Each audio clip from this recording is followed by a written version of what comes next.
Hello, good morning if you're on the West Coast, and good afternoon if you're on the East Coast. You know what that means? That means we have someone from the West Coast on our show today. And today it is Gemma Hartley. Welcome, Jenna. Good to see you. Good to see you too. I want to remind our audience that we are live on Tuesday, 12:30 p.m. Eastern Time. If you're watching us live, please feel free to dialogue with us. Put a question or comment in the comment section, and Gemma will address it live on air. If you're catching a replay, thank you for catching the replay, and you can dialogue with others who are catching the replay, but Gemma will not be able to access that after the live. One thing I forgot, a little pre-game before we come on air, and I forgot to ask Gemma, do you have a copy of your book handy that you can show us? Oh, I can run off screen really quickly and grab one. Go ahead. I will tell them what book we're talking about. We are talking to Gemma Hartley, who is a journalist, speaker, and author of the book, Fed Up, Emotional Labor, Women and the Way Forward. The book explores how carrying the mental load, the thankless day-to-day anticipating of needs and solving of problems is adversely affecting women's lives and shows the way forward for better balancing our lives. Now, you know what we're talking about when we're talking about the mental load. It's not just the physical work that we do, and it's largely women in homes with cisgendered heterosexual couples, but it's all that stuff that's thankless, that is anticipating needs, solving problems. It's not just, there you go. There you go. That's the book. Hold it up a little bit. There you go. Hold on. There we are. So we're going to jump right in. Gemma, why don't you tell us a little bit about yourself and your work? So I am a freelance journalist and have been for the past about 8 years. And I had a viral article in 2017 called Women Aren't Nags, We're Just Fed Up. And that is what led to me writing my book, Fed Up, Emotional Labor, Women and the Way Forward. So I have spent a lot of time thinking about this topic, especially over the pandemic, and talking about it and just marinating in all things emotional labor for the past few years. Okay. Now, there's been controversy surrounding the term emotional labor. What is emotional labor for the purposes of our discussion? So for the purposes of this book, we're talking about the invisible work that goes on in a household usually. It's the work of noticing what needs to be done, maybe delegating, making a plan for what needs to be done, and then overseeing any work that you're not doing yourself. So it's not necessarily the physical labor of the household. That can be spread really evenly, and there can still be a huge discrepancy in how emotional labor is handled. Okay. So we have emotion work, which is the unpaid work in our private lives. Emotional labor, the work done in a public paid capacity. And then there's the mental load, the mental burden, the domestic management. You talked about clerical labor, that invisible labor of the households. Now, understanding that relationships and families are unique and there are socioeconomic, historic differences and all of that plays a part in this, what is the central issue? So I think the most central issue when it comes to emotional labor is that in partnerships, it makes one person not only really exhausted mentally, but it makes people feel really alone in their relationships when they do not have the support that they need and when they feel like they are the only ones holding everything together. And I think a lot of women recognize that in their own relationships. They feel like if they're not around, everything is going to fall apart, which may or may not be true, but it certainly feels true because of how much emotional labor you're putting in every day or how much of the mental load that you're carrying around that no one else recognizes. We were talking during the pregame, and I was saying how after years of working in a home office, I left the home, and how worried I was and how ready my team, my guys, my sons and husband were. And sometimes, like you said, we think everything's going to fall apart, and it may not fall apart.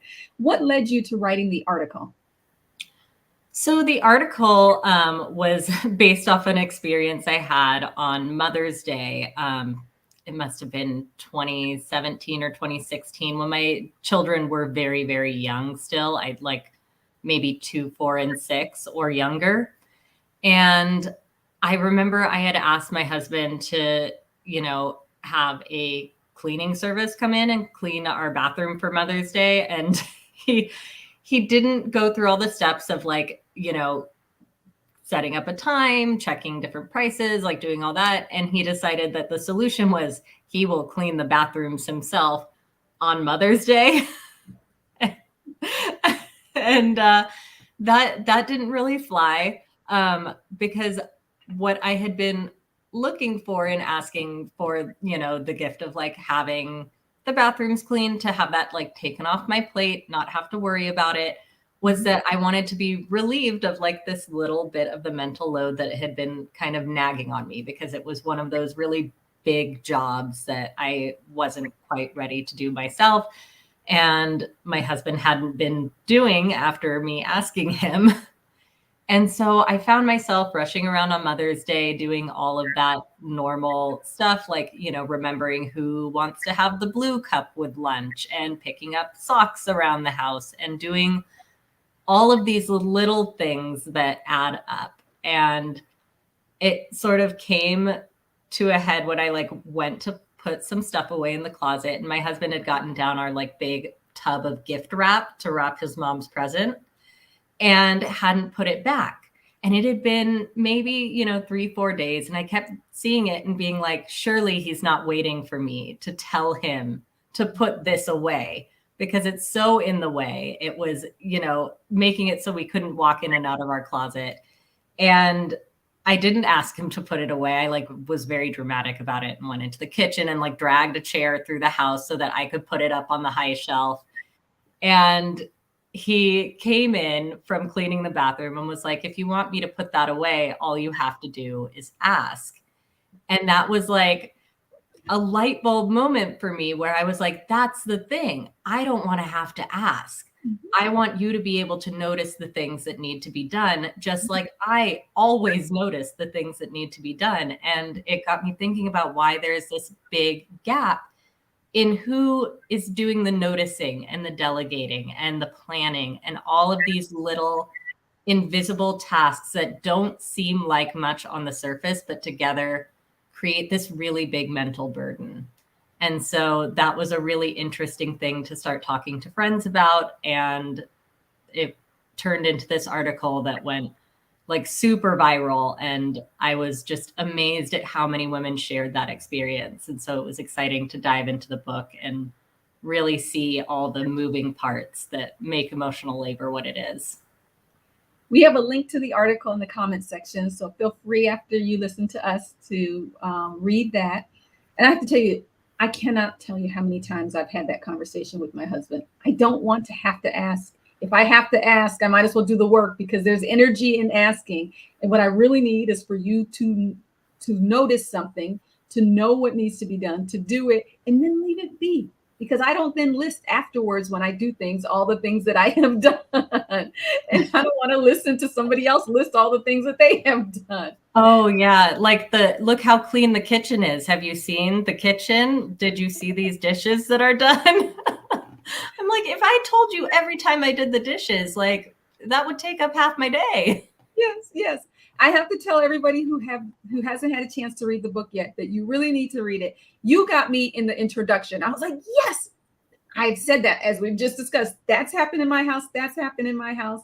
So let's talk about, what do we do after it's happened? How do these emotional labor disagreements manifest in relationships? Because if we do what you and I just said, I don't want to have to tell you, there's going to be pushback.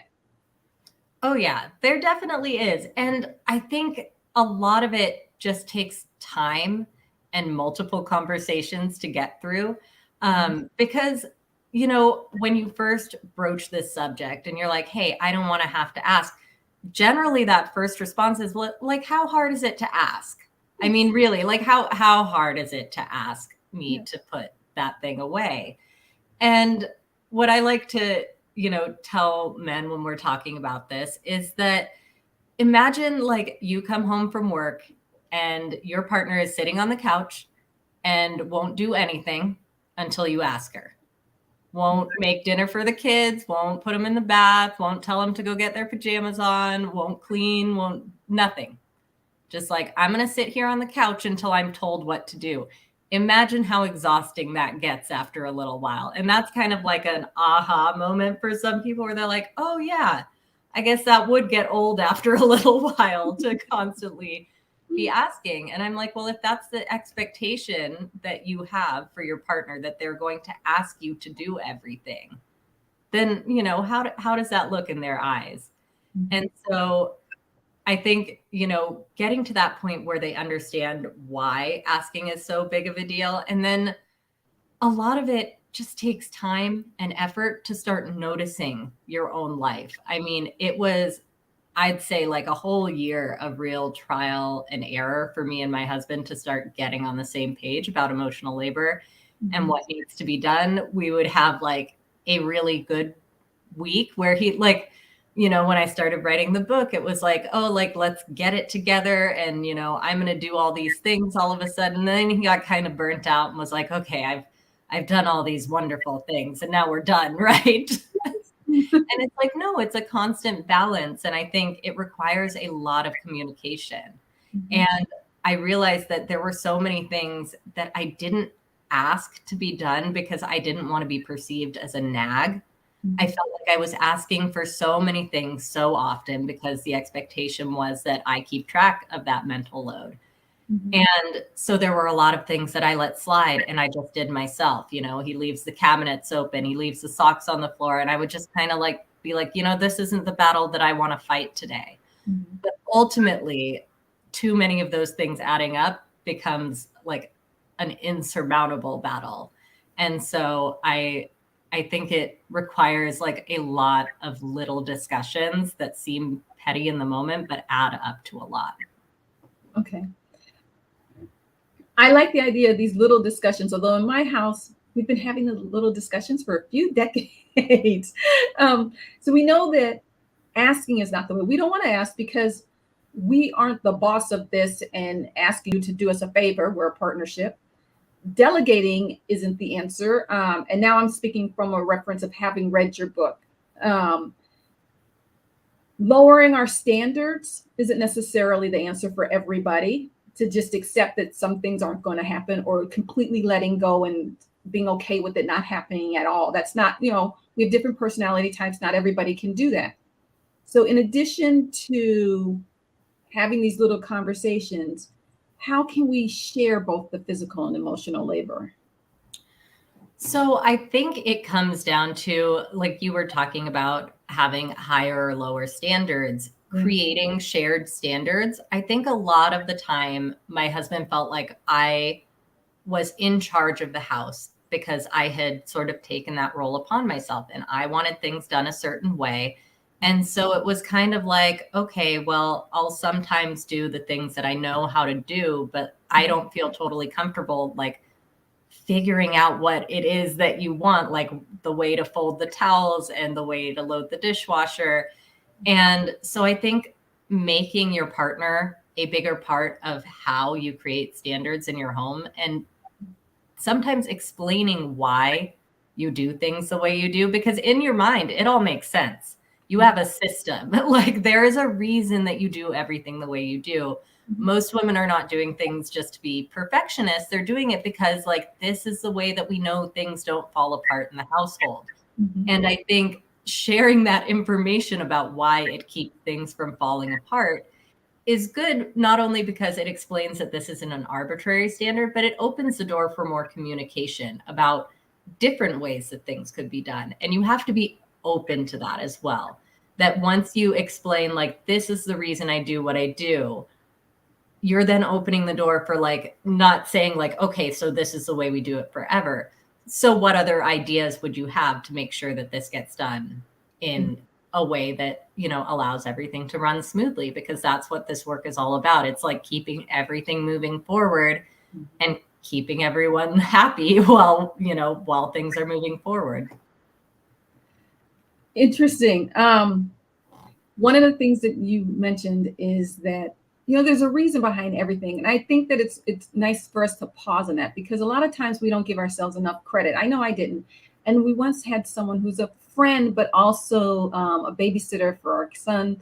And she said to me, I was wondering why you did such and such, because I know there's a reason behind everything that you decide, every choice that you make. And it had never occurred to me that there was a reason behind everything that I was doing, because you're just going and going. And I thought, she's right. And it's true for so many people, that you're not just arbitrarily doing things, even though you may not have consciously acknowledged the reason. There's probably a reason. And if you share it, as you suggest, then the other person will understand. They may even have a better way once they understand why you're doing it that way. Yeah, and I think that's such an important point to hit home, because I think a lot of the times these conversations stall because it's like, oh, you just want too much of me. You have too specific of standards, and they're just senseless. Like they're just perfect for the sake of being perfect. And I have so rarely found that to be true in my research and with the people that I've talked to. It's like, no, we do the laundry this way because there's a kid that needs this uniform for soccer practice. And if we don't have this laundry system in place, guess who's getting blamed for not having like the clean soccer uniform? Mm-hmm. There's always a system usually behind why we do the things we do. And I think if we share that with others, and not just with our partners, but with our family, as our kids are getting older, they need to understand, like, this is why our household runs the way it does.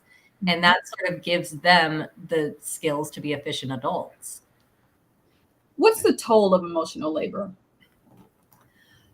There are a lot of them. I think it takes a really big mental toll, just because it's taking a lot of space in your head to keep track of all these things. Mm-hmm. To be the keeper of like everything that is going on, to be the person that knows where that red sweater is, to know what time is that party we're going to. And so we're taking up a lot of our mental space. It also takes an emotional toll on us, because it is not just like, what I am talking about when I talk about emotional labor is not solely the mental load, but also the emotion management work that we're doing within our families. I find this especially like with my children, that I tend to be like the default parent to go and soothe when something has gone wrong. I am the person that is kind of responsible for the emotional tone of the household, like that whole, if mom isn't happy, nobody's happy. And that, that I'm sort of tasked with keeping everything at an even keel. And then it takes up a lot of your time. It really does. I've noticed this a lot since me and my husband have worked towards creating a better balance, is that I have so much more time and mental space for my creative pursuits, for getting my work done. Time feels more spacious for me, because I am not feeling like I'm the only one carrying this burden. Mm-hmm. Which I don't think the other person in the relationship realizes. Like, sometimes you'll be sitting and vegging out on nothing TV, and they're wondering why you're not using that time to do this spectacular project that you've been moaning about not getting to. They don't realize that inside your head, you don't have the wherewithal to get to that project, even though it feels as if you have physical time at the moment. Yeah. Well, when you don't have like that emotional and mental energy, it doesn't matter if you have all the time in the world. I mean, it's like, when I was a stay-at-home mom for many years, I often felt like, I'd get to the end of the day and it was like, what has been accomplished other than, keeping children alive? Not a lot, but you've expended so much emotional energy, so much mental energy, that when you do have your partner come home and you have this little bit of time, like, what are you going to use it for? You've used up all of your inner resources. And so you don't have anything left for yourself when you get that time. So we just talked about, in partnerships, emotional labor, and what your partner's contribution to it may be in either layering it on or helping remove some and share it. What about society and the government? What role do they have in it, and how can they affect change in this area? So this has been a really tough one to watch throughout the pandemic because I Mhm. think we had a really great chance to change things and it just did not become a priority. I think it was a priority for a lot of women, but we were not given the societal support. We were not given the support from our government. Um, there are so many other countries that do this better than we do in the United States. One of the most interesting things I did when my book published was, getting to travel to other countries and see how things were done. And going to Sweden was just like a total like 180 from how we do things here. Just the support systems that they had for families, the paternal leave policies that they had there really seemed to create this like shared emotional labor between parents that I've never been able to see here. Um, and it's just hard to watch us make these same mistakes over and over again, where we do not support families. We don't acknowledge the work that women do in our infrastructure. And so it it's just a hard topic for me to talk about because I've been really disappointed in seeing how little we tried to change things. And it was interesting to watch how society expected men to work as they did before in the office when they were home with children. Mhm. And I experienced it when me and my husband were both working. There was this expectation that I would have to take care of kids. And I feel like his bosses were just like, yeah, you don't, you've got a wife there working from home, right? So that's her responsibility. So we place a lot of that societal pressure on women to be like the catch-all for childcare, for emotional labor, for any of the unpaid work that needs to be done in society. And in the book, you address emotional labor not only within the home, but they're professionally out. Out, you talk. There's a part where you talk about professors at universities and the difference between women's workload and the men's workload, and they're both doing the same thing. They're teaching classes and they're doing research, but the women are also expected to do other stuff, such as Yeah, such as, heading committees, being available for students way more often, and they have to jump through all of these extra hoops in order to get the same amount of career success as their male counterparts. And I talked to one professor who was like, I would love to have kids, but I can't imagine how much harder it would be to get tenure if I was going to try to have a baby right now because that just puts you even more behind on that track to success. And the same is not true of male professors because there is that expectation that someone else is going to take care of that kid. I've met dual professor households, and it's very frustrating to see how that dynamic tends to play out. interesting. We are coming close to the end of our time, but since we're talking about professions, you address that there are certain professions that are heavy and basically built around the idea of emotional labor. That's what they're bringing to their customers or providing for them. Can you talk about that a little bit? Yes. So there's sort of two sides to this. There is like the service industry jobs where, you're facing employees and you have to keep a smile on your face. And this is like the traditional definition of emotional labor as described by Arlie Hochschild, where you're supposed to like hide and mask your own emotions and keep everything running smoothly. Think like, the airline attendants that always have to keep a smile on their face and, keep tensions low while you've got all of these people up in the air. Or, I've worked retail jobs in my life many times where you have really volatile customers and you're supposed to just sit there and absorb whatever they throw at you and keep that smile on your face. And then we also have jobs that are mirrors of the invisible work that women do in the home. So, educators, childcare providers that tend to do work that society sees as women's work. And all of these jobs tend to be paid a lot less than a male dominated or like a more culturally masculine job. And so it's really easy to see where we're putting our value, and it is not on this type of work. Okay. And what happens in a case where we have women who are outsourcing some of that emotional labor work that you just mentioned? The dynamic between the woman who's outsourcing it and the woman who's providing it.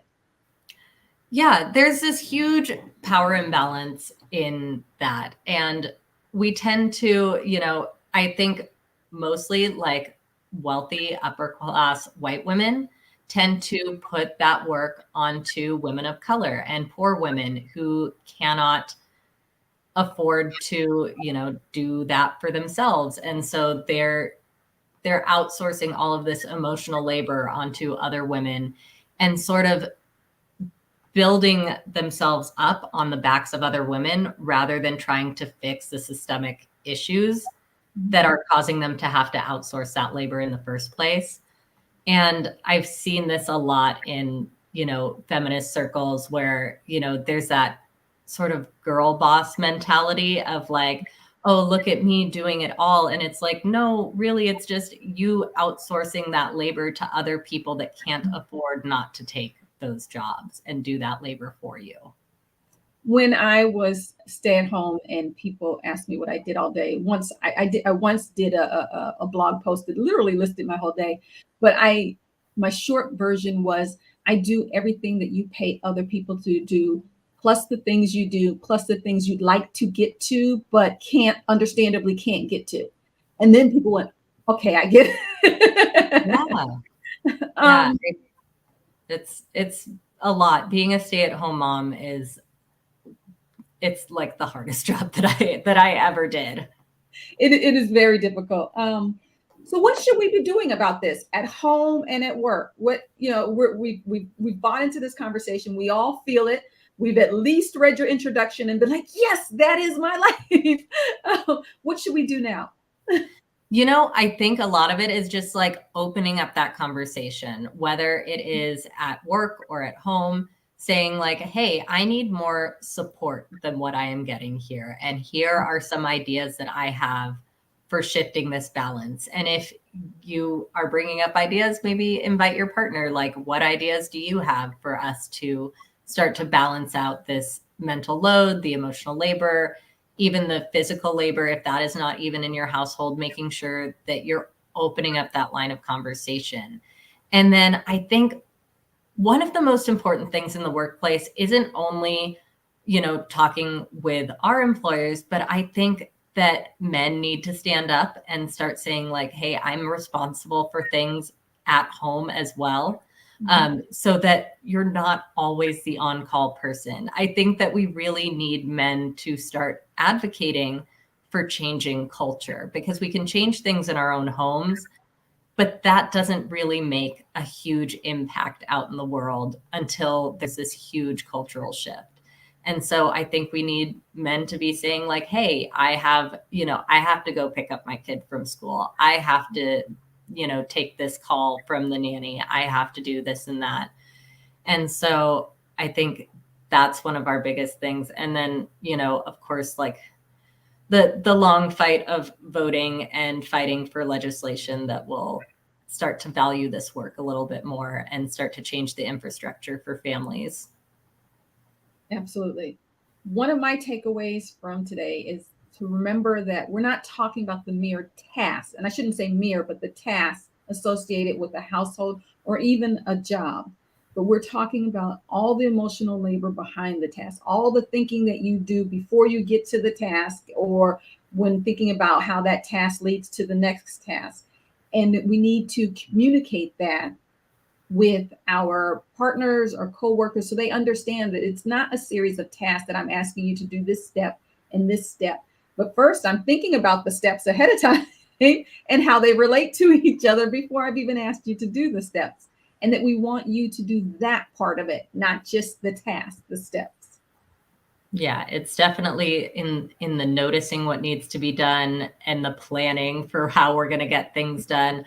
All of those little working parts. It's really nice to be able to, come home and notice that things have been done that I hadn't yet thought to do. That's been a really big change for me. That when that happens, it is a gift. Speaking of gifts, lift your book up. Father's Day is coming. I think it would be a great gift for Father's Day, so that they can hear the conversation. We are out, or we can ignite a conversation in your home, and a pleasant one. It doesn't have to be a confrontation.